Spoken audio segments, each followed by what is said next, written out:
দেখেন কস্তুরি আমের গাছ কত সুন্দর ডোকা হয়েছে কস্তুরি গাছে। দেখেন এখানে অনেকগুলো কস্তুরি গাছ আছে নার্সারিতে।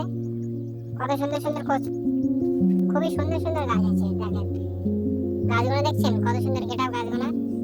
এই দেখেন কস্তুরি আমের জোড় এইগুলো জোড় করা হয়েছে।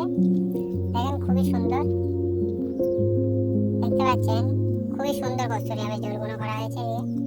আমাদের এখানে অনেক জোড় আছে। আপনাদের কাউকে যদি বসানোর জন্য যদি চাই তাহলে আমাদের কাছে কল করবেন। আমাদের কাছে এখানে অনেক অনেক আছে চারা আছে, খুবই অল্প রেটে দিয়ে দেবো আপনাদের কাছে। আমাদের এখান থেকে মাল যাবে তোমার হচ্ছে অর্ডার দিলে আমাদের এখান থেকে মাল যাবে কুরিয়ারে। কুরিয়ারে বেশি নেবে না, তোমার হচ্ছে গেলে কম রেটে চলে যাবে তোমাদের কাছে মাল, কোনো সমস্যা নেই। আমাদের কাছ থেকে যদি মাল নিতে চাও তাহলে কল করবেন আমাদের কাছে। একবার কল করলে আপনাদের কাছে মাল চলে যাবে, কোনো সমস্যা নেই। দেখেন অনেক মাল আছে এখানে।